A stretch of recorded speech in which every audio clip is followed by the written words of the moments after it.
Good evening. Welcome to the Board of Education meeting of April 10th, 2012. We have been in closed session since 6:30 for the purposes of collective negotiations and employment of employee. If you would please stand and join me in the Pledge of Allegiance. I pledge allegiance to the flag of the United States of America and to the republic for which it stands, one nation, under God, indivisible, with liberty and justice for all.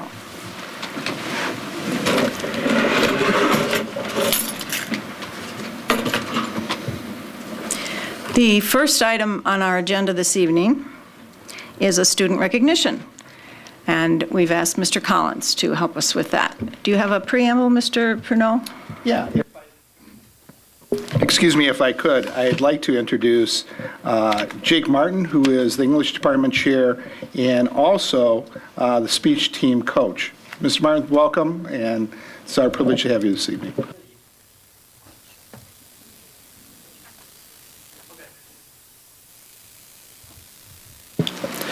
Good evening, everybody. Thank you for having us here. It's my honor and privilege to get a chance to speak about Sarah King and the York speech team. Just to give a little bit of background, I just want to share sort of what speech team is, because many people don't really understand what that is, and also a little bit about Sarah's event. The speech team is comprised of a variety of different events. I liken it to similar to a track team or a gymnastics team, where students are sort of competing in one given event over the course of a season. And Sarah's event happened to be original oratory. Original oratory asks students to pick a relevant or engaging topic and to write their own original 8-minute persuasive speech on it using sources and research and so on. This is Sarah's second year on the team and her first in original oratory. And Sarah's piece over the course of the season was probably a work in progress. She's definitely somebody who I think always pushes herself to do as well as she can. And she was never happy with how she was doing early on. She rewrote her piece multiple times over the course of the season, eventually did so well that she took second at both regionals and sectionals. And then at the state tournament, which is a 2-day affair, she, in round one, actually struggled a little bit. There's actually a time limit that they have for the speeches that you give in state. 8:30 is where they cap you at, and Sarah went a little bit over time. And I told her that that evening after she performed, I said, "You went a little bit over," and they drop you a rank as a result of that. Sarah, I mean, obviously very concerned. Again, revised her piece at state. Round two the next day, performed flawlessly, better than I've ever seen her perform before in my entire coaching experience with her, and then qualified for the final round, where she was again flawless and was good enough to become the state champion in original oratory, York's first ever state speech champion, which is pretty impressive.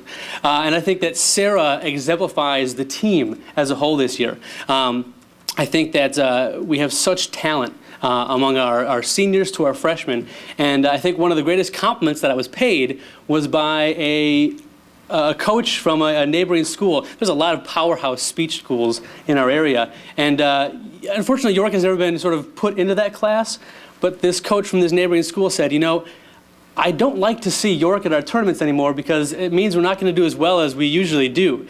And I think that's, when you can make other people afraid, that's really a good sign of success.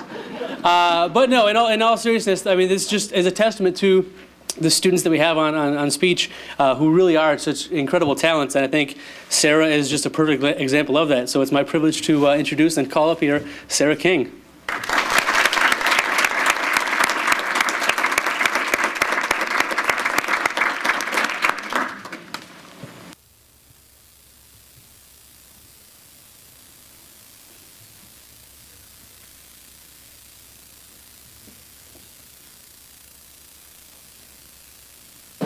Mrs. Duroni was kind enough to ask if I would volunteer and to congratulate Sarah. And I'm thrilled to do it because I myself am an alumni, even though you wouldn't know it right now, of the York speech team.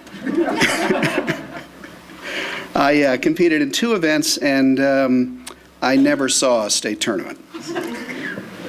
But to give you a level, just the idea of the level of competition that Sarah was up against, there were 77 teams at the IHSA State Speech Tournament. And each speaking event featured between 18 and 20 students. So there's a total of 14 events, and a few years ago I could probably rattle them off, but now there's not a chance. And schools brought anywhere from 1 to 40 students who placed at regionals and qualified for the state tournament. The judges are comprised of other high school speech team coaches. From various schools, coaches were asked to judge events for which their students didn't qualify. While students compete in 2 preliminary rounds and 1 final round for those who qualify, only 1 state champion is awarded in each event. And just the fact that this is the very first time York has won an event in the state speech championship kind of chokes me up. I think it's fabulous. You've run a great program. You're an honor to York High School. Thank you. And now I have a proclamation to read. Whereas 10 members of the York Community High School speech team qualified in 3 categories by their top performances at the sectional contest held in February and thus advanced to the Illinois High School State Speech Finals, and whereas the 2011-2012 State Speech Finals were held in Peoria on February 18th, required the participants to perform in 2 preliminary rounds over 2 days, with the top 6 students in each qualifying for finals, and whereas York Community High School senior Sarah King qualified for finals in the original oratory event by writing her own persuasive speech on a current and relevant topic, delivered from memory within a prescribed time limit, and whereas Sarah was named the IHSA state champion, becoming the first ever state speech champion in the history of York High School. And whereas interscholastic activities enrich the educational experience of students by developing the necessary speaking and performing skills that will be a great asset in the coming years, and whereas this accomplishment brings pride and prestige to York Community High School, to District 205, and to our community. Now therefore, be it resolved that the Board of Education and Administration of Elmhurst Community Unit District 205 express congratulations to Sarah King, her parents, and teachers for this outstanding accomplishment. And if I can just add one more thing. Speech is a lifelong skill. I encourage every student at York High School to get as much experience in speaking in front of audiences by joining the speech team or however else they can do it, because it truly is a lifelong skill. And Sarah, who knows, 40 years from now, you might find it a useful skill to run for the school board. Congratulations again.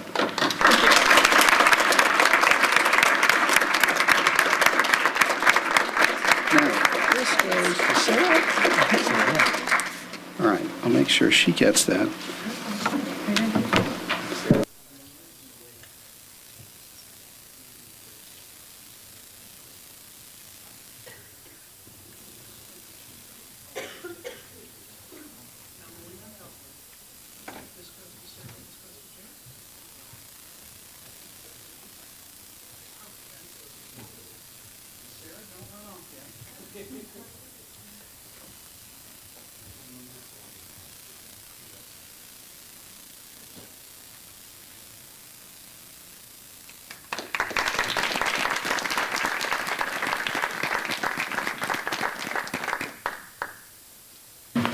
We have one other announcement, Mr. Purnell. Yeah, we just received this not too long ago, so I thought I'd share it with the board and the public this evening.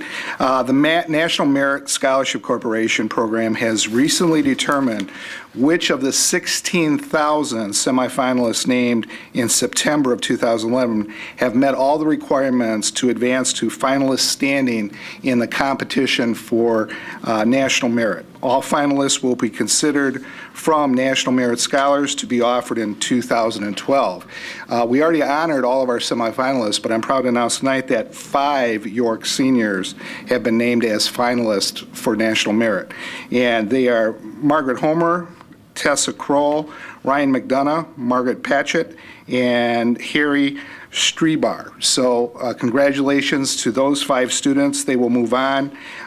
They were also honored recently at York High School along with the Illinois State Scholars and J. Kyle Braid Leaders Recognition. And again, they will be notified shortly of the selection of the 8,400, the actual finalists. So having 5 from one high school is really an outstanding achievement. So congratulations to those students and the teachers and the parents who are involved in the journey for those students. Thank you.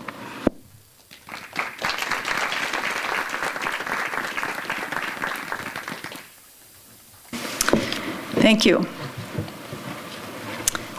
The next item on our agenda is public comments. 5 people have indicated their desire to address the board this evening. I will call you by name. Please come to the podium. Make sure you turn on the mic, state your name and address for the record, and limit your comments to 3 minutes. I should tell you that it is not the practice of the board to respond to public comments, but that I assure you we are listening carefully. The first speaker is Linda Fretch, followed by Keely Hicks.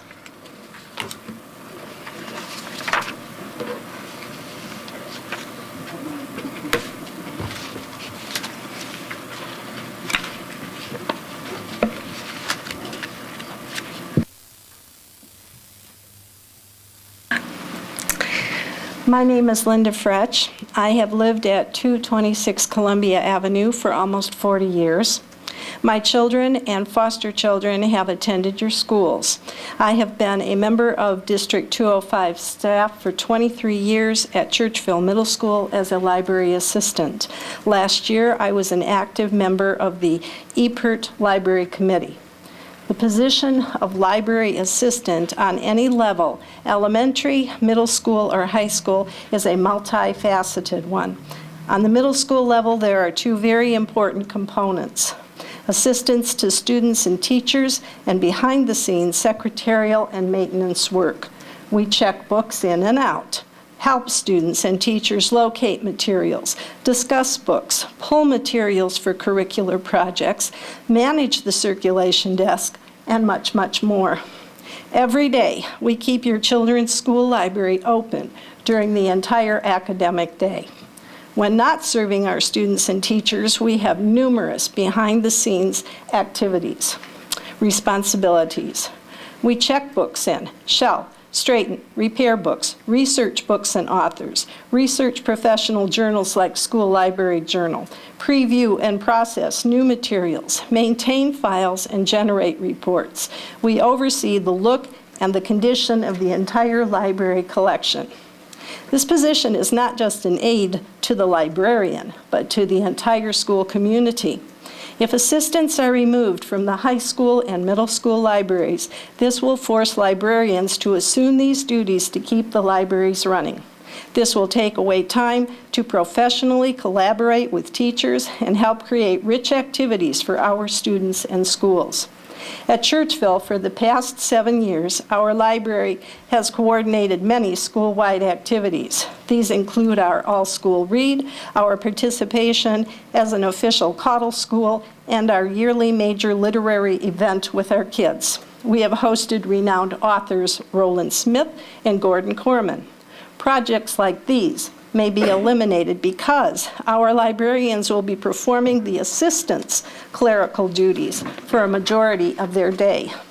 Bryan and Churchville have students who reside in unincorporated areas where the families must pay a fee to use the Elmhurst Public Library. These families may not have the money to spare, making the school library the only free library available. The middle school assistants have worked in our schools for numerous years. We know our jobs. The PSRP contract states that we will be offered other positions. So the amount quoted in the budget will not be reduced by moving us to other positions, but by the difference of a new employee coming in at $11.26 per hour, or 65% of the proposed $90,000 savings.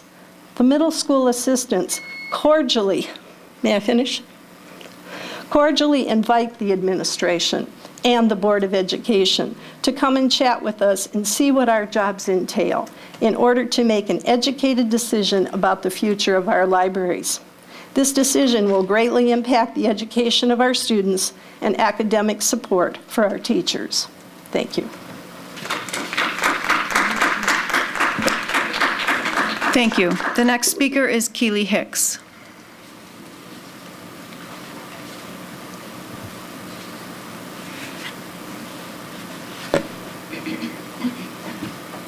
Looks like followed by Chrissy O'Connor and Carrie Francic. Yep, yeah, we're all talking about the same topic, so Go ahead. I'll just Figured I'd start. make it easy. Yeah.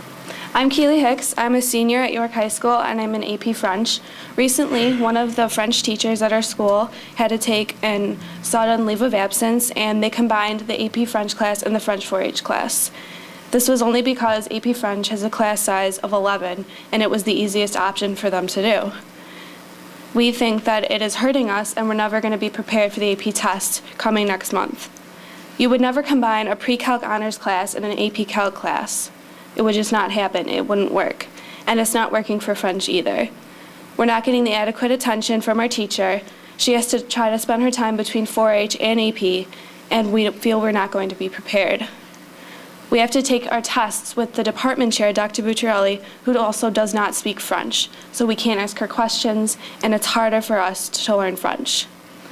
And when I don't do well on the AP French test next month, who's going to pay for me to take more French courses in college? I'm using this class to get the credit, and I put many hard work into this class. And what, for nothing? Because they can't hire us up. Also, there's a conflict between senior exams and AP exams. Our schedules conflict, and because my counselor cannot work out my schedule, they are now sending it to the assistant principal to work out. It's making me more stressed out, and I don't need this added stress at the end of my senior year. Why don't we just not have finals? I've already been accepted to college. I'm taking 3 AP exams next month, and I don't really need the added stress of senior finals and trying to work out a schedule to do those. My name is Chrissy O'Connor. I'm in the same class. I'm a senior. And I would also like to bring up that while we only have a class of 11, this is also harming the class of 4-H as well. In our class today, for example, they had to listen to our listening exercises, which they didn't understand and they're not at the level for, and it wasted half of their period. I have several friends in the class, and they talk to me saying that they're not getting the attention they also need. They cut their last unit short by 2 weeks. They're doing a unit now that they don't need. They're doing time-wasting activities because my teacher cannot split her time between both classes.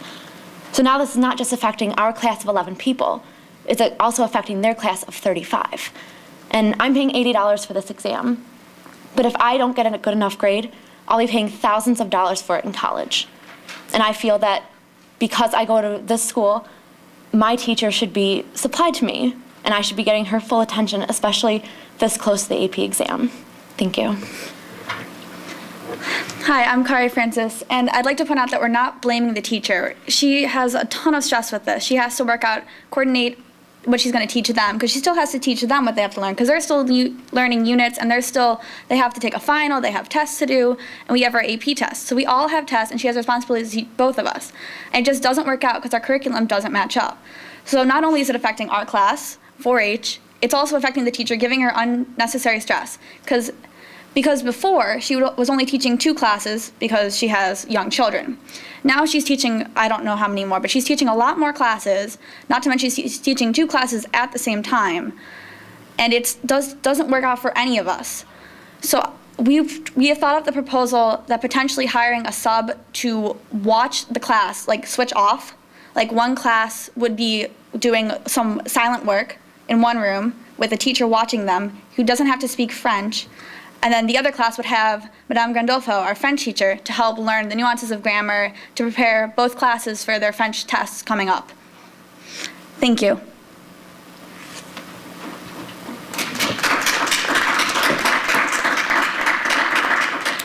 Thank you. Our last speaker is Patty Hicks.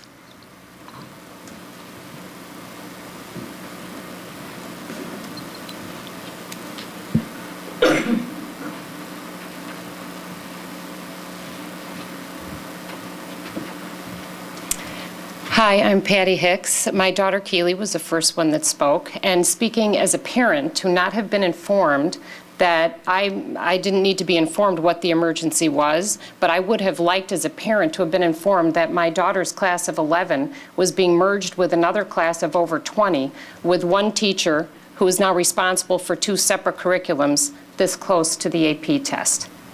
I did speak with Mr. Corvino, and I spoke with the department chair, and I know that they feel that this is the only option, that they have explored looking for qualified French substitutes, and they have been unable to find one. The idea that this is an acceptable arrangement, as my daughter pointed out, you would never do this in AP Calc BC or AB. I believe it's because it's considered a foreign language and it's sort of the bald-headed stepchild that you're able to merge the 2 classes together. So that's a concern. The other is in terms of the administration at the high school and for the board. What other subject areas do you not have ample substitutes? The idea that French is so specialized that there is no sub to call on, what other subjects are there out there? What if something happened to Mr. Schoenberg, the only teacher right now teaching AP Calc BC? What would happen to those students? Would you merge them with the BC? So there are a lot of what would be considered specialized and unique courses at York, which is one of the benefits of paying the taxes and sending 2 children through the schools. So I would suggest perhaps it's pertinent to review your sub list and see how deep it is in the event you have another emergency where a teacher is going to be absent for a certain amount of time, so that you're able to give the attention to the students and to the teachers to provide the correct climate for learning. Thank you.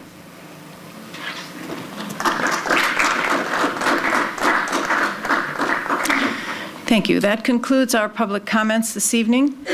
If board members have no objection, I'd like to alter the order of the agenda this evening and take 2 of our items out of closed session and deal with them now, since there are interested parties in the audience. If we could please, Ms. Hirsch. I move that the Board of Education approve the appointment of Ms. Linda Fehrenbacher as the new principal at Jefferson Elementary School effective July 1, 2012. It's been moved by Ms. Hirsch, seconded by Mr. Collins, to approve the appointment of Ms. Linda Fehrenbacher as principal at Jefferson. Is there any discussion? Ms. Hirsch. We had just a few moments during the end of our closed session to meet Mrs. Fehrenbecker. I'm trying to say it the right way. We have Mrs. Pfannenstiel is being replaced with Mrs. Fehrenbecker. This is really a tongue twister test for board members. But welcome to Elmhurst. Welcome to Jefferson Elementary. I think we're very lucky to have you. We have a great set of families that are at Jefferson that are going to be very anxious to meet you and get to know you well. We think we have a great district. We think we have really good things going on in our district, and we're excited to add you to the team. So welcome. Mr. Collins. In closed session, I said to Mrs. Fehrenbacher that she has a very, very tough act to follow. And within just a few minutes, she managed to prove to me that she's up to the task. But we will miss Mrs. Pfannenstiel a great deal in the district. Yes, we had all of 7 minutes with our new principal, and she managed to have us all laughing and comfortable, and I think she'll be a great addition to District 205. The motion on the floor is to approve her appointment to Jefferson School. All those in favor say aye. Aye. Opposed say no. That motion carries. Welcome.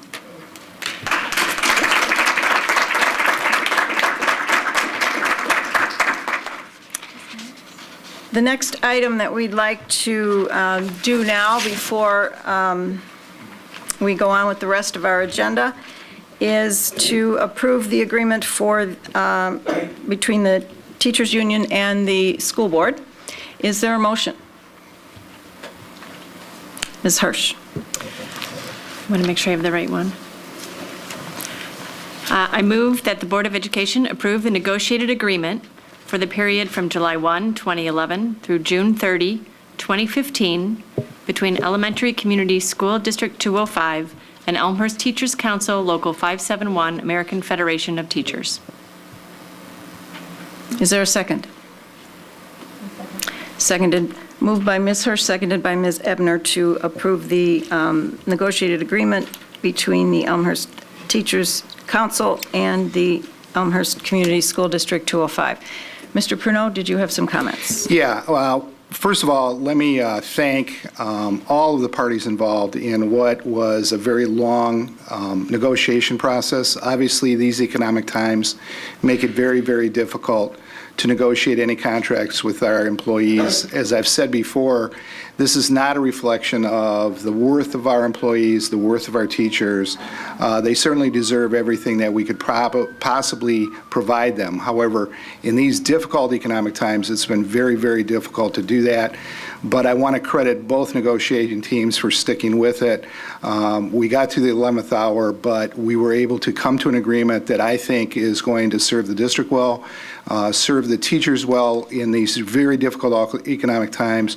Hopefully, we can minimize the amount of reductions in force that we're facing. Unfortunately, we have some of that this evening, but I'm hoping in the long term, this will go over the 4 years of the agreement to minimize those reductions, retain the excellence of programs and services for Elmhurst, and really start a real partnership with the Teachers Association and with the school district. I'd like to turn this portion over just briefly to Mr. Hillman. He was the chief negotiator for the board, and I've asked him to just briefly give highlights of the new tentative contract that the board is considering this evening. Mr. Hillman? Thank you, Mr. Pruneau. The tentative agreement that is before the board for approval has several changes from the previous contract. Besides being a 4-year agreement as opposed to a 3-year agreement, the major impactful changes are as follows. The collaborative leadership group, named the district leadership team, has been restructured to increase the number of teacher leaders on the team. The number of teacher work days has increased from 181 days to 182 days, with the extra day of work resulting in increased parent-teacher conference time. Professional expectations for teacher participation at events outside of the school day, are increased, with teachers attending 3 events not to exceed 7 hours in total length. The workday was altered at all 3 levels to increase teacher availability for professional collaboration. The student day at the elementary level has been lengthened by up to 15 minutes to increase the amount of direct instructional time for students. Language has been addressed to provide greater clarity on the supervision assignments at the high school. The middle school teacher support period has been tied to student achievement, with teachers needing to set measurable student goals to improve student performance. The evaluation language has been rewritten to ensure compliance with the mandates set forth in Senate Bill 7. Access to new teachers prior to the start of the school year was increased. Personal day restrictions were removed except for professional development days. The tuition reimbursement plan was restructured so that all teachers are reimbursed at the same rate. The course approval plan was restructured to ensure that coursework taken for reimbursement or for lane change movement reflects the needs of the district. The Salary Plus program was tied to the teacher evaluation system.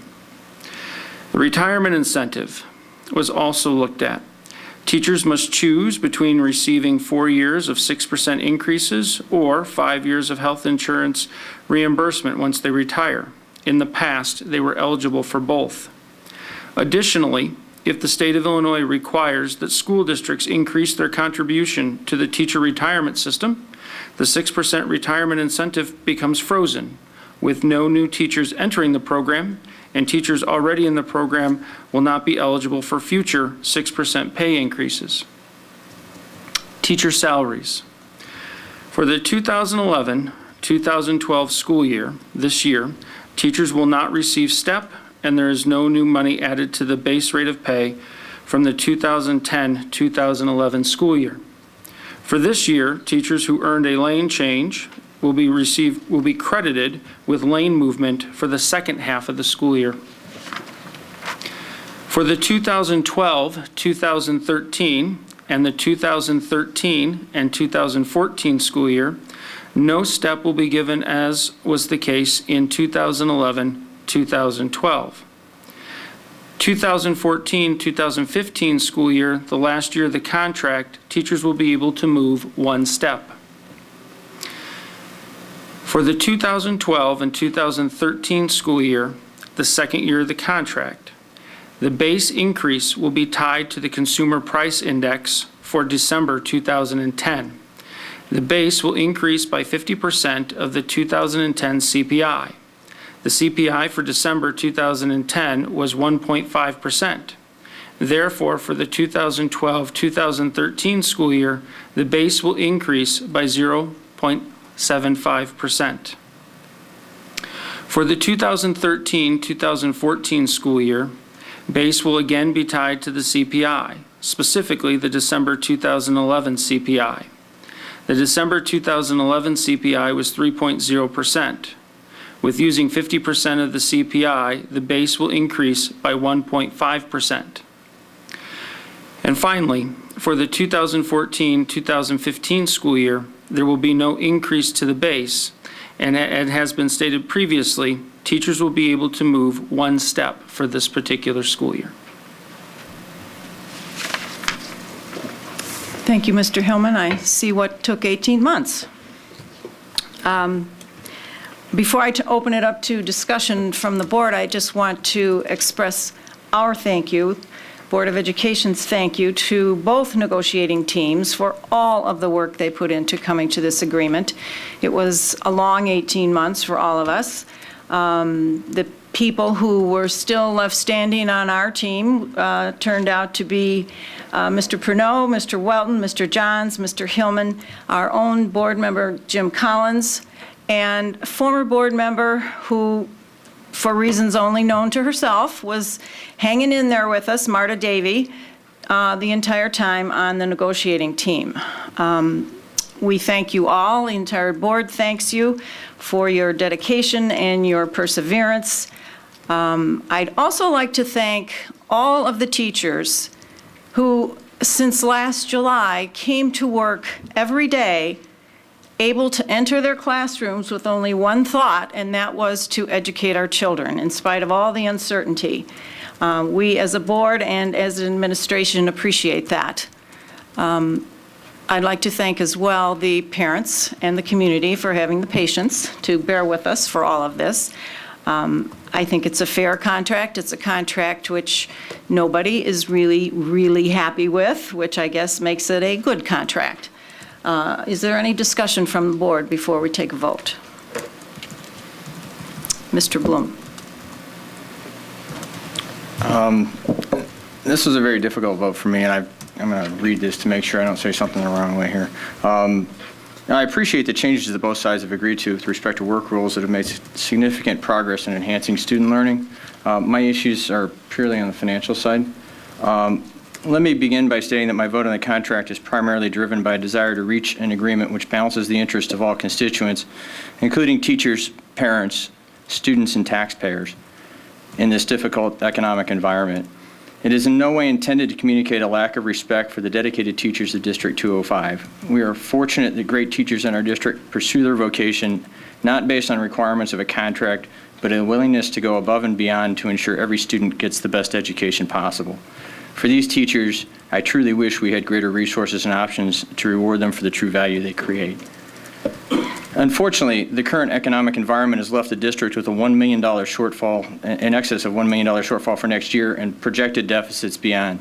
There is no $27 million surplus, but rather a checking account which is dangerously close to negative by the end of the fiscal year, and increasing unfunded mandates from a state which doesn't pay its bills. To maintain a balanced budget, we are forced to pursue very painful measures impacting the richness of District 205 education that our community values, including teacher layoffs resulting in increased class sizes, fewer high school electives, diminished music and foreign language offerings, and reduced library services. We are also struggling to find funds to make needed investments in our buildings and, more importantly, our people, as current trends in education and legislation, including Senate Bill 7, have placed an increased emphasis on human resource growth and development and technology enhancements in support of both student learning and performance management. To be a great district requires these types of long-term investments in our future, and underfunding over the last few years is a cause for concern. It is from within this context that we approach current contract negotiations, attempting to make progress towards sustainable long-term financial structure which balances the sacrifices of our teachers, students, parents, and taxpayers. While this contract makes progress in many areas, and I commend the team for their efforts, there are key elements where I believe we came up short. Tying labor costs to revenues. As you know, almost 85% of our revenues are from local property taxes, which are tied to an increase in the Consumer Price Index. While the team made significant progress in linking raises during the first 3 years of this contract to CPI, the fourth year reverts to the old structure of an automatic raise of over $850,000 with no link to growth in our revenues, thereby increasing risk of additional painful cuts to balance our budget should revenues come up short. Elimination of retirement salary spiking. Past contracts have included a provision that allows for a teacher to declare his or her intention to retire and then provides for an automatic raises of 6% per year over the next 4 years in order to increase the salary on which his or her retirement benefits are based. As a taxpayer, I find this practice irresponsible, particularly in a situation where the teacher's retirement fund already has a deficit of over $43 billion. Our negotiations attempted to end this practice, and while this contract has a provision to end spiking should the state shift the pension obligation from the Illinois income taxpayer to the district property taxpayer, maintaining this provision in the current contract has significant potential to cost the district over $750,000 over the term of this contract, regardless of legislative outcome. Third piece, tying Salary Plus to performance. Salary Plus is a program by which teachers at the top of our salary schedule are able to earn up to an additional $6,000 per year upon taking additional coursework. We're the only comparable unit district providing this benefit, which is projected to cost the district in excess of $1.2 million over the term of this contract. Our negotiations attempted to link this unique benefit to teacher performance, but the ultimate agreement significantly waters down this link. I believe changes in these provisions could have provided significant resources to retain teachers and staff in a difficult budget environment. Mr. Collins. I apologize in advance for saying some things that have already been said this evening, but no one on this board is happier than I am that this negotiation process is over. As the only current sitting board member left on the negotiating team, after about 18 months, well over 400 hours spanning 2 administrations and a school board election, I'm glad this has come to an end. I would, again, like to reiterate Mrs. Deroni's comments, thanking our teachers for their professionalism of working this long without a contract in place. It's truly a testament to their dedication to the students of our district. And also, I'd like to reiterate the special thanks to Marta Davey, who stuck with us and volunteered hundreds of hours of her own time even after she chose not to run for the school board again. Marta agreed to continue to volunteer her time and serve on the negotiation team for an additional 11 months after her elected term on the school board was finished. Thank you, Marta. And to reiterate also what Mr. Hillman said in an abbreviated format, we've achieved quite a bit in this contract for our taxpayers and especially for our students. The teachers team agreed to increase the amount of instruction time in our elementary schools by 15 minutes per day, which brings us up to the state average in elementary instructional minutes in math, science, English, reading, and social studies. Thank you. We've added an additional day to the school year so we can accommodate more parent-teacher conferences without incurring additional compensation costs, and also allow our teachers to prepare for the beginning of the school year, something that was not included in last year's schedule, but will again be included in this year's. We've agreed to, as Mr. Hillman said, teacher attendance at evening events without additional compensation. At the high school, we've agreed to a schedule to allow and encourage more effective teacher collaboration meetings that reflect the practices of other higher performing school districts. In our middle schools, we've agreed to have teachers help our students that need more help and attention in their academic work for one additional period every day. Hopefully, this is a big step to achieve our goal that all of our students will read at grade level by the end of middle school, and in turn, a step toward eliminating the cohort program in the high school, because it simply won't be needed anymore. For the majority of this contract, we have tied wages to the district's revenues, which are governed by the Consumer Price Index. We have dedicated and committed teachers in this district who I hold in the highest regard. Please understand that to all of our teachers that these raises are not an indication of our respect, nor are they an indication of our regard for you. Simply put, these raises are all we can afford.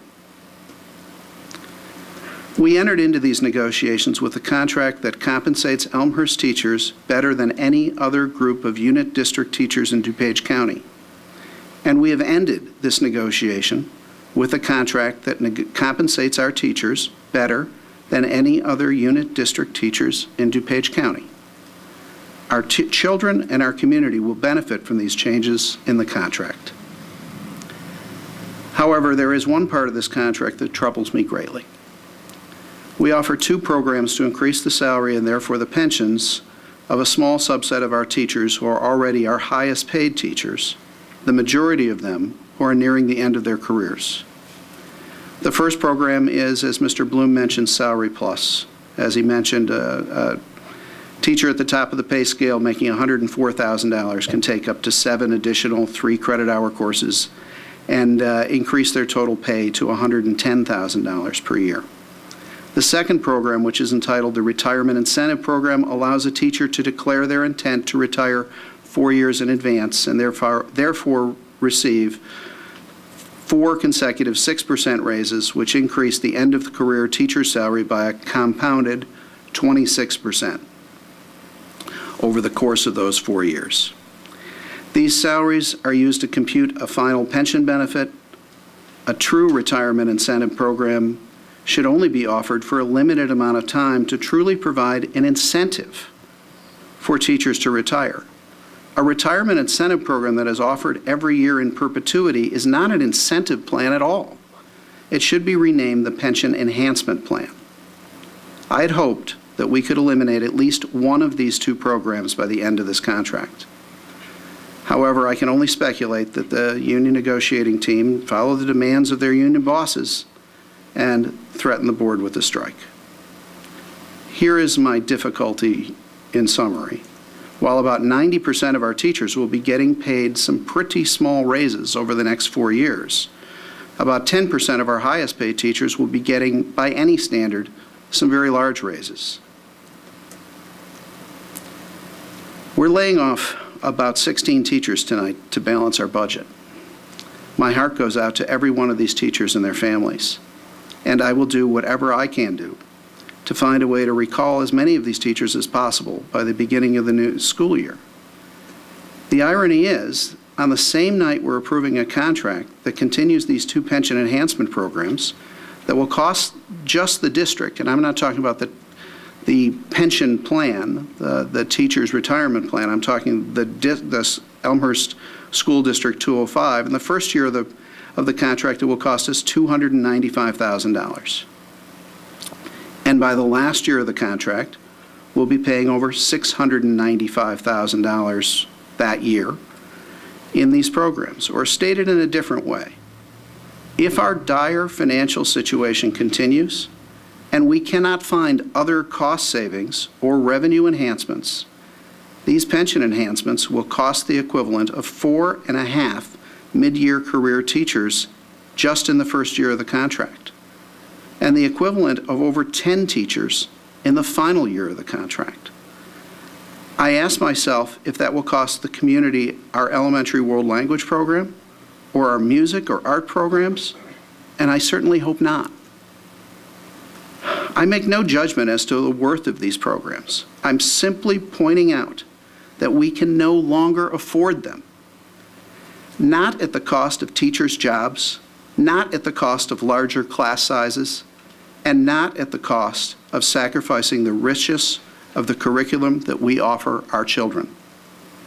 It's just not fair to our teachers, our children, or our community. I have to vote no.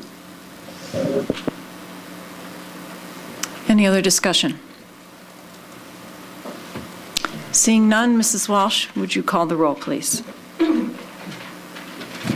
Ms. Hirsch? Yes. Mrs. Ebner? Yes. Mr. McDonough? Yes. Mr. Bloom? No. Mrs. Durrani? Yes. Mrs. Stufen? Yes. Mr. Collins? No.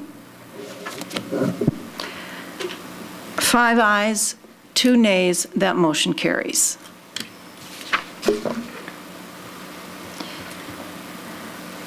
Back to our agenda. We will take the other items left from closed session at the appropriate time at the conclusion of the superintendent's agenda. This takes us to superintendent's communication, student fees. Mr. Purnell. Yes, I just wanted to let the board know and the community and parents, one of the things, we are still in the process of evaluating student fees for next year. It is on the financial board committee's agenda next week, but because of that, and no determination has been made on student fees, we were going to delay the InfoSnap info registration process for a few weeks. We usually have this in Elmhurst starting this time of the year, in this time frame, but we would like to link registration with all the student fees and make sure parents understand what student fees they're going to have, and until that's determined, I would prefer to wait and do that all at once. So I just want to let the board know we'll be delaying that for a couple of weeks until we come back with a recommendation to the board on student fees for next year, and then we will put InfoSnap out and have parents start to register. Next item is the discussion of the parameters resolution related to bond refunding. Mr. Purnell. Yeah, let me turn this over to Chris Weldon. This was discussed in the Board Finance Committee, and we think this is of great benefit to the taxpayers of Elmhurst, and Mr. Weldon can go through this resolution and the details. Well, actually, we have Nora Joyce here from William Blair to go over a very brief PowerPoint presentation on the refunding bond issue.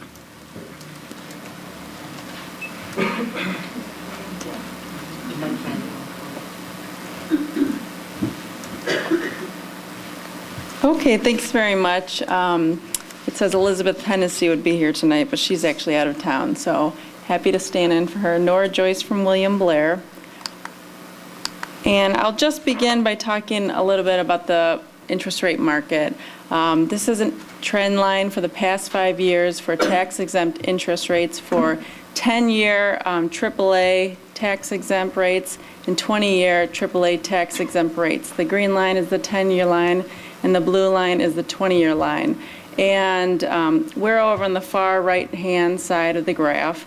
Interest rates really hit an all-time low in January of this year and have trended up slightly, but as you can see, are really at historic low average rates presently. The next page is another graph that also shows interest rates over the past 7 years for 1 through 30 years in terms of borrowing rates. Where we are presently is the light green line as of April 3rd, 2012. So over the yield curve, we're really, again, at historic lows. Okay, so I know you've seen some information to date. We're looking at opportunities to refinance bonds for savings, and one opportunity has presented itself, and that's an opportunity to refund the district's 2006 A bonds for savings. The new money portion of the Series 2006 bonds is approximately $40.77 million, which may be refunded in advance of the call date on the bonds. The total outstanding amount of the 2006 A bonds is $54.15 million. So all of the bonds are issued, when they were issued, had a call date of January 1, 2016. And a portion of the bonds was issued for new money capital purposes, and a portion of the bonds was issued for refunding purposes. That portion that was issued for refunding purposes is approximately 23% and is not eligible to be refunded in advance of the call date. Minimum savings target for refunding bonds. The industry standard is a present value savings percentage, and that is 3%. The savings right now on the refunding opportunity that we're talking about tonight is in excess of 3%. Refunding all of the bonds does not produce present value savings at this time. However, issuing less than $10 million in the present calendar year affords the district to issue bank qualified status bonds, which provides the district with an opportunity to reduce borrowing rates at 10 basis points to 30 basis points lower than general market rates. So we've identified an opportunity to refund a portion of the 2006 A bonds on a bank qualified basis that does produce present value savings. The optimal process for issuing refunding bonds is to have the board approve a savings target and authorize a parameters refunding resolution. This allows optimal market timing and avoid having to call a meeting in a hurry. Board delegates are set forth in the bond resolution. Usually the board president, finance chair, and assistant superintendent for business must review and approve the final pricing. So once the bond parameters resolution is passed, then the 3 board delegates work with William Blair to provide authority to market the bonds and to sell the bonds and to enter into contract for the refunding bonds. So on the next page, you may not be able to see this. Oh, you can see it real. Provides an update on the refunding opportunity. So the 2006 A bonds that we've identified go out through January of 2026. The total bond debt service that would be refunded is $11.54 million, and the new bond debt service using interest rates as of April 4th is $11.1 million. So the savings is $394,000. This is based on interest rates as of April 4th, 2012. The refunding has been sized at approximately $8 million. The bank qualified allowance is based on a calendar year, so the district may not issue more than $10 million of tax-exempt debt in any given year. And knowing that the district may be entering into some capital leases in the present year, we've sized the refunding opportunity at $8 million and $2 million of capital leases would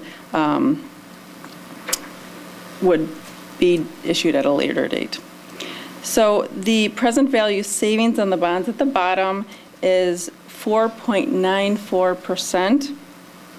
That is present value savings. It's taking the savings of $394,000, discounting that at the borrowing rate. So the present value of today's money is $328,000, and then the present value savings, a percentage of bonds being refunded, is 4.94%.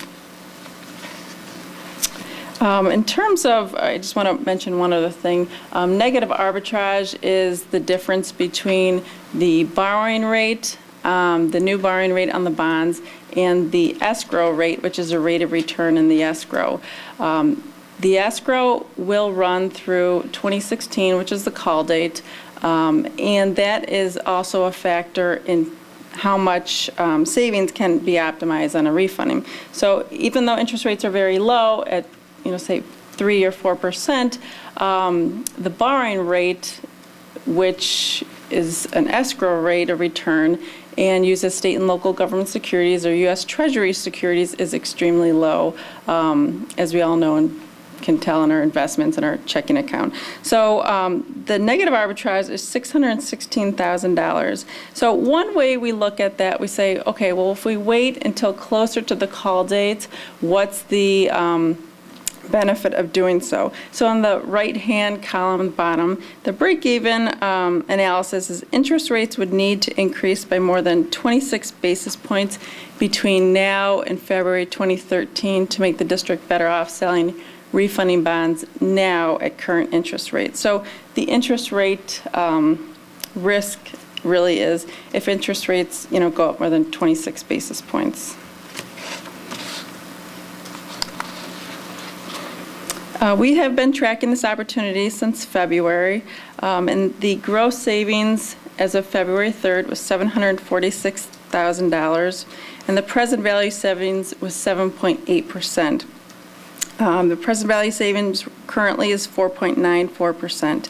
And I also want to mention that as we've been tracking this, we did downsize the amount of the bond issue to $8 million instead of $10 million. So the gross savings, even though it's been going down slightly based on interest rates, also went down May 21st based on having to reduce the bond size from $10 million to $8 million.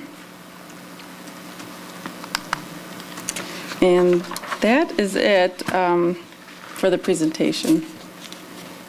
Does anyone have any questions? Thank you very much, by the way. Does anyone have any questions for Ms. Joyce? Mr. Bloom?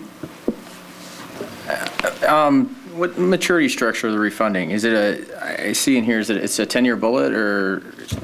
It goes out to 2026, so we're actually just refunding one maturity presently that we've identified. That is, it's one of the highest coupons of the district's outstanding bonds. The district has, the 2006A bonds, 5.25% is the coupon rate, and we're refunding the longest maturity of that loan. Okay.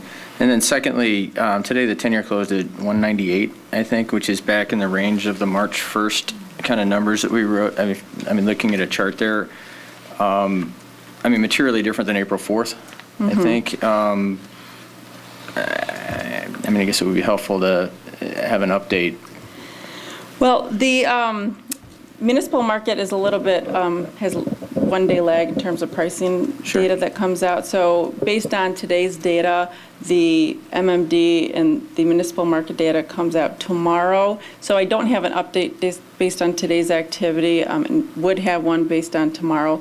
But typically, when treasuries go up and down, municipal rates don't always go lockstep. They follow the same trend line, but they may not, move in lockstep as the Treasury rate. So unfortunately, I don't have an answer for you on exactly what happened in the market. I guess the point is, we started looking at this earlier. We had a window. The window closed on us, and it looks like bonds are rallying again. Rates are coming down again. The window, we seem to be getting inside the edge of that window where we wish we would have been 2 weeks ago or 3 weeks ago when we were looking at this. So. Right.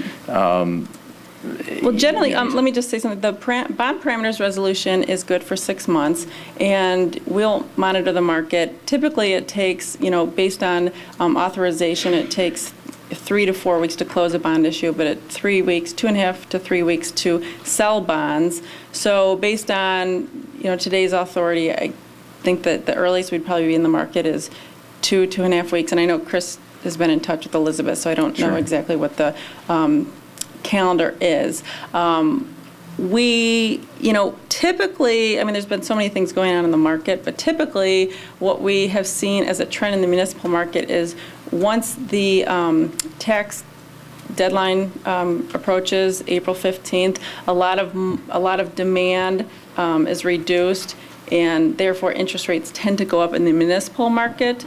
And then after the April 15th deadline passes, then demand starts to increase and more, money comes into the market. So hoping that even though interest rates did spike, in the springtime, that they will decline. But, there's just so much variability and uncertainty in the market right now. Sure. And one last technical question. In the bond provision, it says optional prepayment at any point in time no later than 2023. So these are optional call? So the new bonds will be issued with a 10-year par call. And I have the Was number, that said wrong in the resolution, or am I just reading it wrong? It said should be called no later than. I'm trying to find this. Hang on. Let's see here.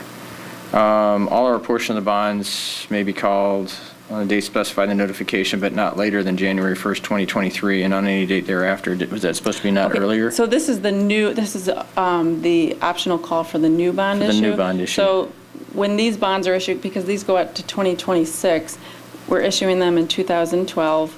The optional call will be 2022. So these bonds will have another optional or opportunity to call the bonds 10 years from now. So we're talking about 2016 is the call date. Those are the bonds that the district is presently paying on, and those are the bonds that we're going to refund. Sure, I understand. I just wasn't sure whether this language was correct. And then the question that I had was, is if indeed these were callable, does a no call provide material savings? That's a good question, and based on the market, a 10-year call is standard. It's something that we can look at and we'll follow up. Sure. But that's, yes, there is a difference between callable and non-callable in terms of cost. So I'll. Any other questions? Mr. McDonough. Thank you. I don't really have a question so much as I would just like to let people know that the leadership on the Finance Committee, watching Mr. Collins, Mr. Bloom, you saw an example with the detailed questions, and Mr. Welton as well. I think the taxpayers of District 205 should be very grateful. They've recognized an opportunity. They've pushed it in this level of detail. And the benefit here is that the taxpayers benefit from this. This reduces the tax levy, is that right? It does not generate money for the district. It reduces the tax bill. And I think the taxpayers should be grateful for the leadership that's shown and the level of sophistication that's being brought to the board and to the administration. And I'm grateful. Any other comments or questions? I just want to know, who sits in your office with the crystal ball, looking at interest rates, deciding when to pull the plug? I mean, had we gone out 2 weeks ago, we've been in a much worse case than we are now again. And, how do we know it's not going to go lower? How do you decide? I think really the best thing you can do is just set forth a plan for sale based on adequate marketing of the bond issue and obviously an appropriate savings target that the district wants to achieve. And as we move closer, our underwriting desk and our trading desk has better feel for what might be an appropriate day to market and sell the bonds.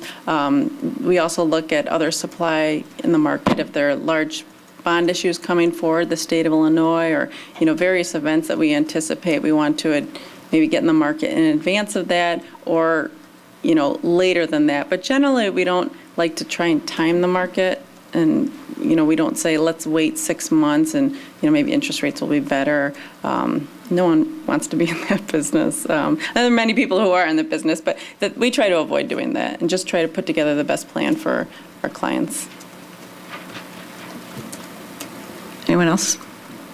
Mr. Collins? Mr. Roney, if I can help answer your question, I work for a competing investment bank. I'm a managing director in the high-grade taxable corporate bond business is my specialty. So I do get a front row seat to this every day.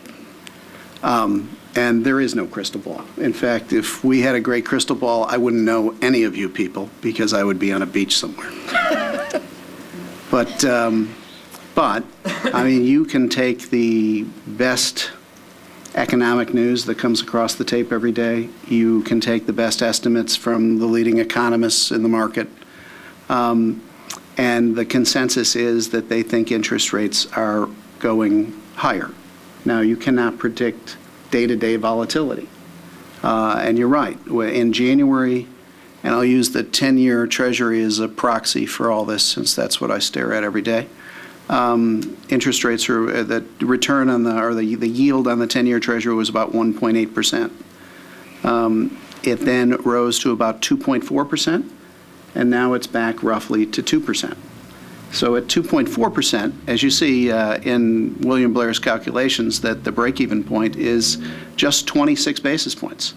Well, just 3 weeks ago, we were far above that, and we were essentially out of the money. Now we're back in the money. I think what we're doing here that is prudent is that we have $40 million worth of debt that is possible to refinance. And because we don't have the crystal ball, we're only refunding $8 million this year. We can then take a look at next year to refund some more, depending upon what interest rates look like, what our break-even looks like, and how much money we can save. I mean, the problem here is that whatever day we pick, unless we are lottery winner-like and pick the low in interest rates for a generation, which I would bet against our ability to do that, somebody can always Monday morning quarterback us. However, right now, the window is open to prudently refinance $8 million of our $40 million, save the taxpayer, the better part of $400,000. And I think we would be prudent to save the taxpayer that money, remain vigilant, and continue to watch interest rates and our opportunity to refinance our debt as the market provides opportunities. Thank you for coming this evening. We appreciate the presentation and the understanding. It's a complicated issue, and I think it's something that we'll be voting on it later, but certainly I want to do for the taxpayers. So appreciate your coming. Thanks.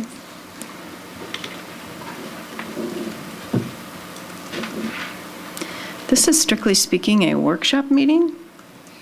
So if there's anyone in the audience who would like to make a comment on the issue that we've just talked about, the bond refunding, you're welcome to do at this time. Seeing none, we'll move on to the superintendent's, board committee reports, sorry.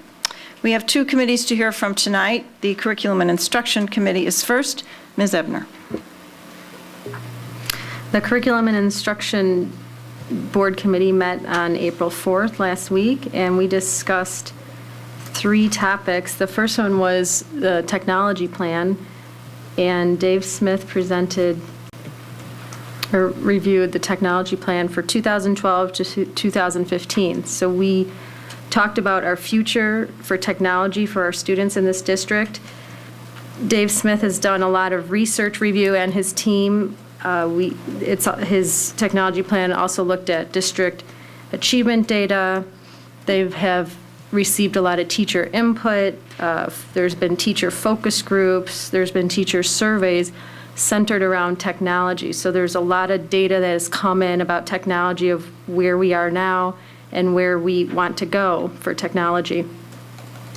So we talked about the current status of our technology, and then we briefly reviewed 6 conclusions as we move forward into 2015. And we talked about increasing the number of student devices, possibly a 1-to-1 ratio by 2015 of student to electronic device. In order to reach a goal like that, we need to budget for digital curriculum development. There needs to be principal leadership and training around technology. There need to be more professional development and instructional support for teachers. And we would have to make investments into our district infrastructure to support the increase in the number of devices. So we'll need to prioritize in the curriculum and technology departments the prioritized funds to support increases in student devices. We also talked about professional learning communities and professional learning teams. Charles Johns provided professional learning team trackers that I like. That monitors activities for teams of teachers. And this is very important to our committee. Teams of teachers allows teachers to collaborate to improve their classroom practice. So this is a high priority for the board. And we talked about different types of teams. There are grade level teams at each school, that would be called a horizontal team. There are vertical teams of different grade levels, 5th and 6th grade teachers, for example. So we talked about how teachers will collaborate and how they monitor their progress. So Charles Johns has done a nice job of creating trackers to share progress with principals and the curriculum team and help teachers work together very efficiently. The third topic we talked about was the summer curriculum work. And this is work that will be done after the kids get out of school. This will be 2 weeks in June, and it's a long list of work on curriculum, assessments. Maybe you want to just say a word or two, a sentence or two about that important work that will go on in June. Well, as you said, we have 2 weeks in June where it's a very active effort to make sure that we're updating our curriculum, continuing our work to aligning to standards, updating our common assessments, and putting together formative assessments as well. So it's all part of our process to work to a system that is well organized and aligned and provides the data we need for continual improvement. So it's going to be a very busy 2 weeks. To be honest, I've lost track of how many different projects we have going on, probably well over 30 at this point. And the last thing I wanted to say is at our next curriculum committee meeting, we will be discussing the REACH program. Mr. Collins. Just to add one thing, that even though it may not have come across, in my 3 years on the Board of Education, I have not attended a more exciting meeting than that curriculum and instruction meeting. Because we talked about what I joined the board to do. I mean, I'm happy to serve on the Finance Committee and try to keep the budget balanced and refinance a little debt now and then. But I joined the Board of Education to improve the quality of education for the kids in this district. And in that meeting, Dr. Johns laid out his plan for the implementation of professional learning communities and to vastly enhance the level of learning, the level of teaching that goes on in this district. And I just think that at some point in the near future, the whole board should hear what you have to say and what your plan is, because that's what we're all here for. That was truly the most exciting thing I had heard, because I think your plan is brilliant, and I am truly the most optimistic I have ever been for the future of this school district. Ms. Hirsch. I don't know if it was the most exciting meeting I've ever been to since I've been on the board with you for 3 years, but it was a pretty good one. The thing that I enjoyed about the discussion that we had is it's a development process. It's not that if you put this button here and if you put this push pin here, you're going to have the answer. It is about professional development and embracing professional development for these teams so that we can improve our teacher skills. We can move to the place where we're providing just-in-time professional development to address teachers' gaps, possibly students' gaps. So the model, I think, is what was so exciting, and I think the fact that it was joined with the conversation about the tech plan and talking about how instruction has changed and we're in the process of changing instruction from being experts standing in the front of the room of rows and columns of students madly writing down everything that their teacher says. I think the collaborative nature that we're trying to move to, I think there's a meshing of the technology, the collaborative nature of how education is going to be delivered, of how we're tracking our professional teams and how they are building their skills. I think those are important initiatives that we've been trying to focus on and to focus all of our staff on. So I think those were very promising. I think, Ms. Zebner, I think one of the things that we talked about, and maybe you can tell me if you concur, when we talked about the technology plan, there are significant investments that we would need to make. And I think you kind of outlined the infrastructure, but the devices themselves. And we kind of had a discussion around curriculum and what curriculum's going to look like in 5 years. And our kids going to have the backpacks that weigh 75 pounds with the textbooks that are this thick? Or are we going to be to a point where we're looking at a tablet type device? And we don't have the answers yet, but I think one of the conclusions that we might have come to was that this is a an item that should be considered by finance. This should be one of our capital projects. This is not something that we would be able to expect to carve out of the technology budget over the next 5 years. This would be a significant investment in our infrastructure as well as the resources that we use to instruct our kids. So I think maybe just taking it maybe one step further was that this would be considered something that would go on our 10-year facilities plan that I know is being reviewed by the Finance Committee, and looking at technology as one of our infrastructure capital projects that is going to need to be added to the list of things that we need to invest in. I'd ask my fellow board members if they would agree with that. I'm giving it to the Finance Committee to add to the list. Mr. Collins. Ms. Hirsch, I would agree with that. And I also stand by my comment that that was the most exciting meeting I've attended. And I, again, urge Dr. Johns and Mr. Pernod to let the rest of the board in on that discussion, and then we can vote as to if that is the most exciting thing you've heard or not. Any other discussion on the Curriculum and Instruction Committee? Ms. Stufen, you're up with the Board Improvement Policy Committee. We finally were able to focus on board improvement community relations instead of the myriad policies, which was a little bit refreshing. So I'll begin the update on policy. And we agreed on our committee policy that'll be coming forward to the board, the full board, for a first reading. Please note, though, that there was some discussion that we may look at some, committee norms that's not part of policy, but that's something that we'll work on after the policy is approved by the full board. So as we moved into the board improvement and community relations topics, we first hit on DPIs.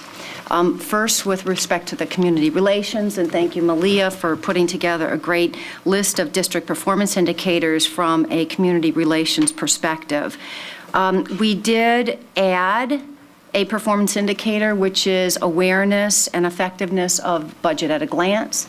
So as you see the community relations DPIs, we are going to add that. I know that it's something that is very valuable for us to communicate to our community, our employees, really what the true financial picture is, what all the pieces of it are, to help us get a better handle as to how we have to juggle all of the very important investments that we make from a budgetary standpoint. And so it's important for us to measure, since that's a new publication, of how effective are people, aware of it, those sorts of things. So that was one thing that was very important for us to add to the community relations DPIs.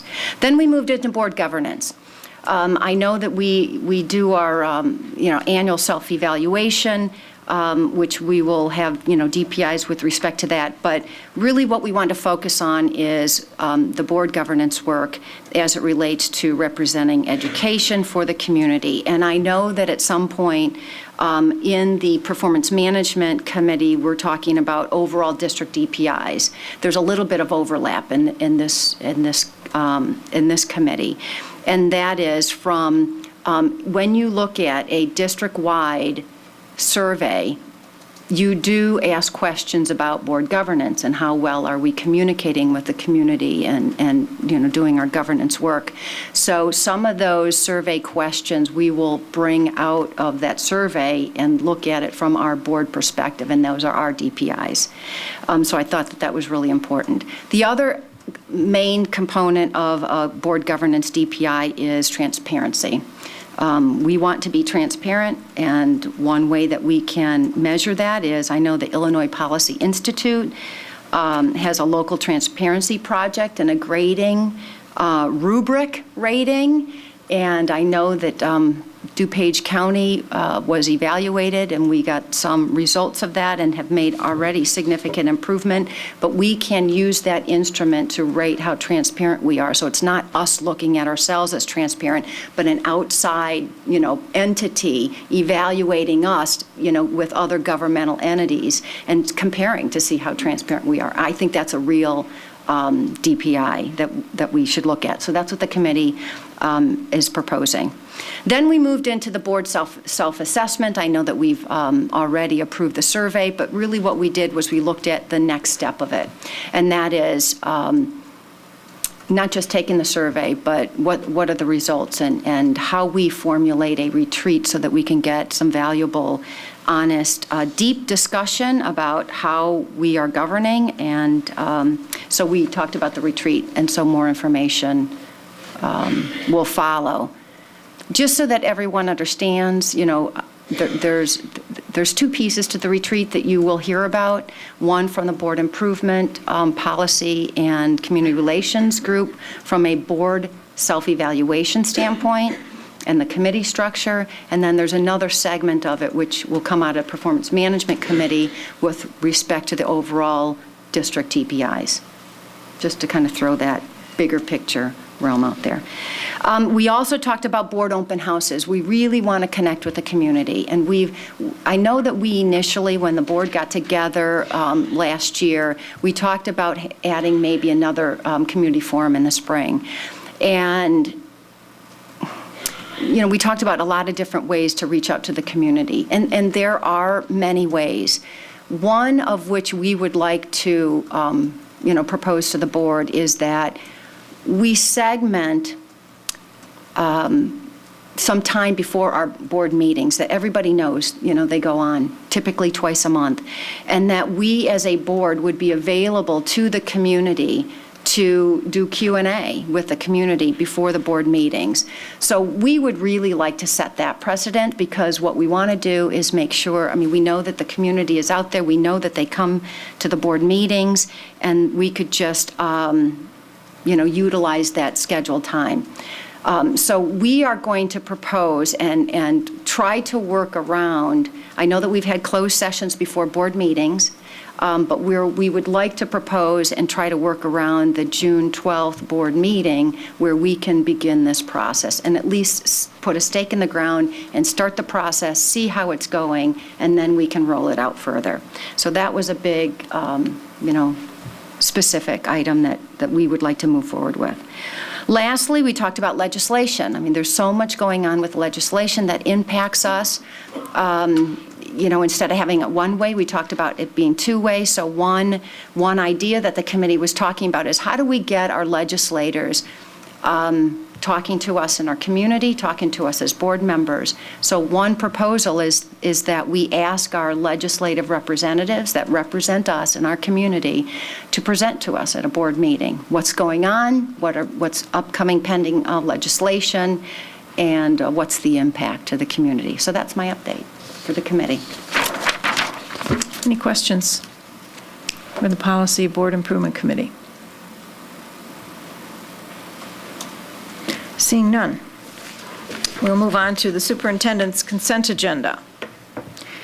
There are 5 items on the consent agenda: the personnel report, the approval of budget reductions, the approval of 2 foreign exchange students, and the approval of the amended 2011-2012 school calendar. Does anyone wish to remove an item for discussion?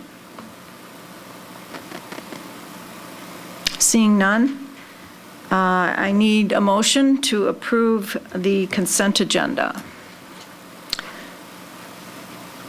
Ms. Hirsch. I move that we approve the superintendent's consent agenda as presented, including items A through E. Is there a second? Moved by Ms. Hirsch, seconded by Mr. Collins to approve the consent agenda. Mrs. Walsh, could you call the roll, please? Ms. Hirsch? Yes. Mr. Collins? Yes. Mrs. Stufen? Yes. Mr. Bloom? Yes. Mr. McDonough?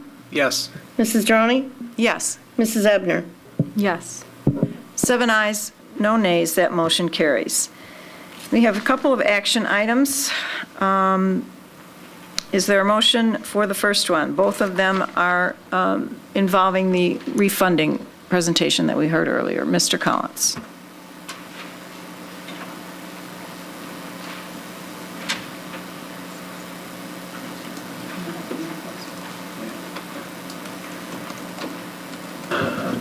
I move that we approve the resolution providing for the issue of not to exceed $10 million of general obligation refunding school bonds, Series 2012.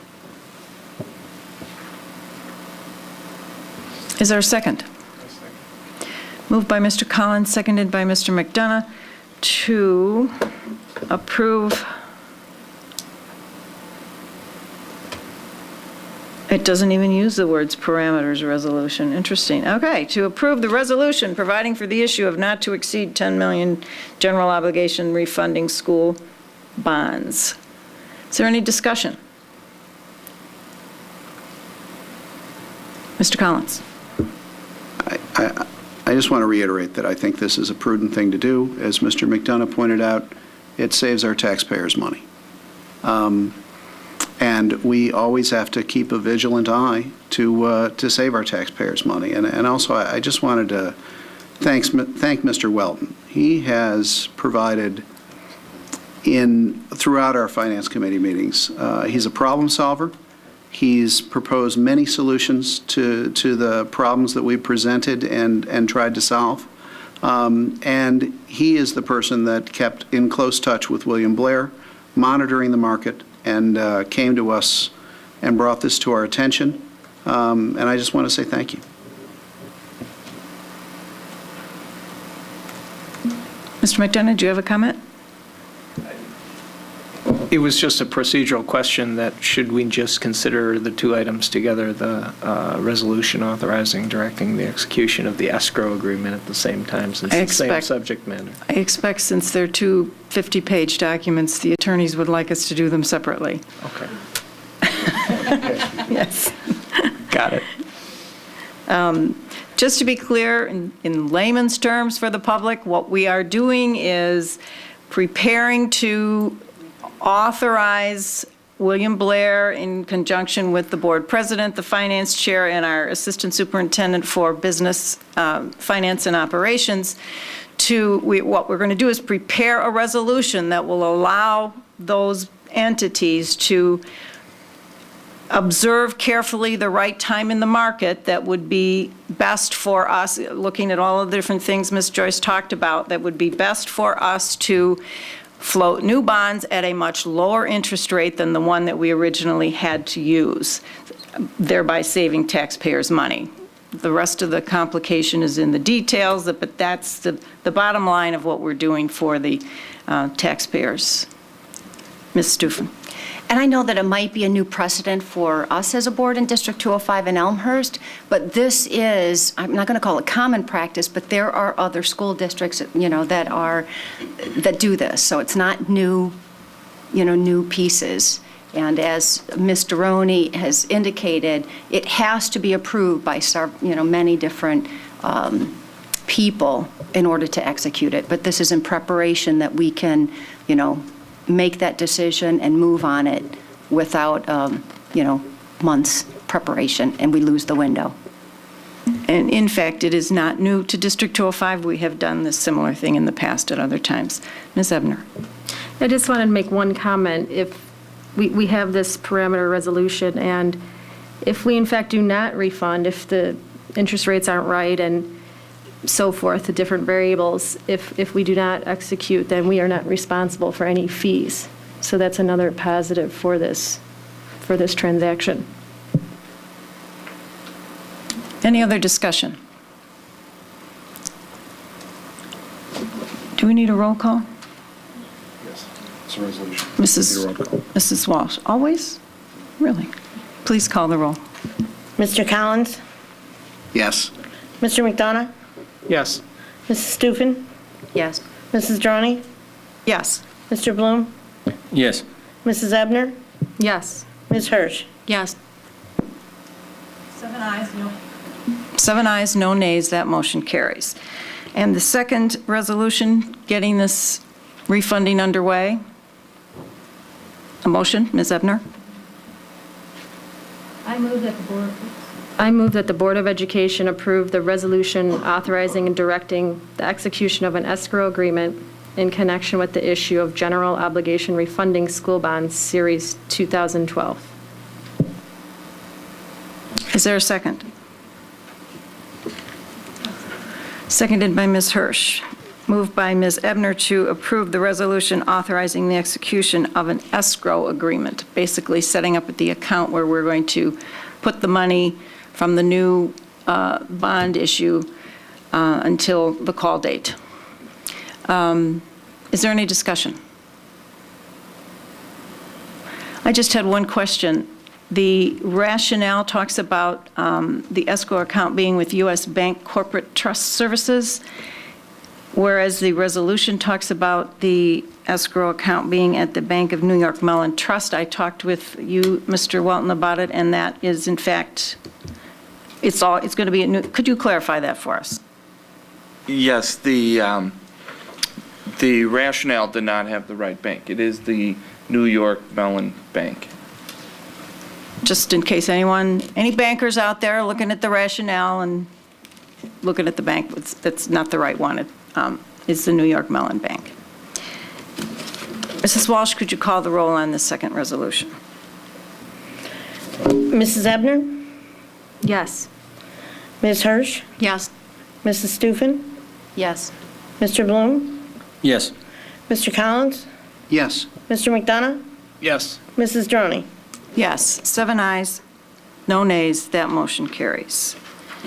That concludes the superintendent's agenda. We have upcoming committee meetings, the Performance Management Committee on April 12th, Finance and Operations on April 18th, the Board Improvement Policy Committee meeting on April 25th, and a Curriculum and Instruction meeting on May 2nd.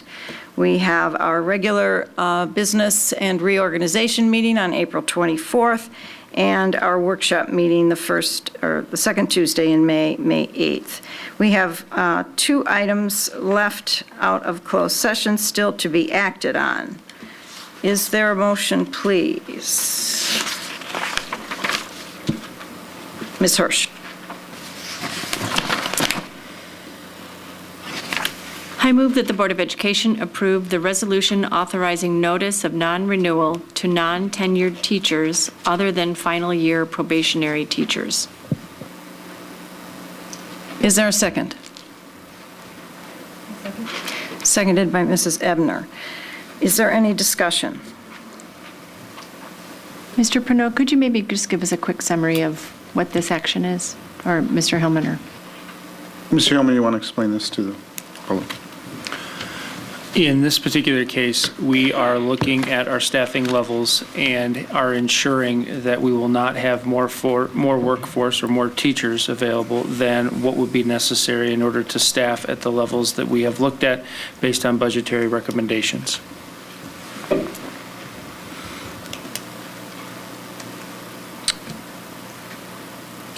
Any other discussion? All those in favor say aye. Aye. Opposed, say no.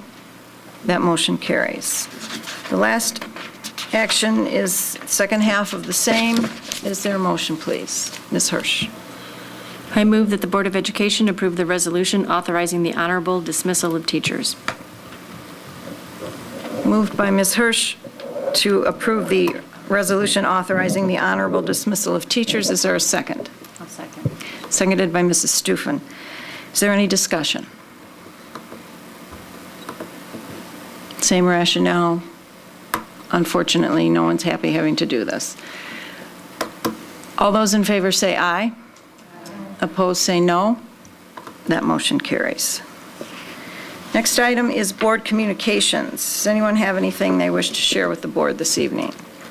Ms. Hirsch. I received a memo as one of my duties is to act as a delegate for this board to the IASB.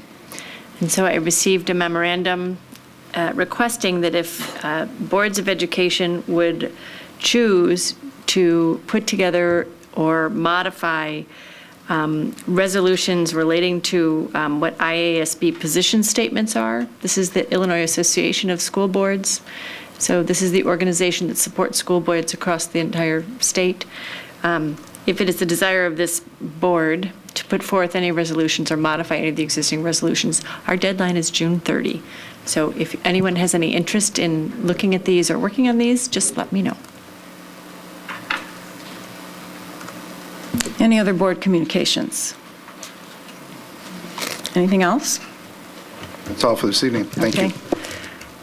Entertain a motion to adjourn. Moved by Ms. Hirsch, seconded by Mr. Collins to adjourn. All those in favor say aye. Opposed, say no. Thank you.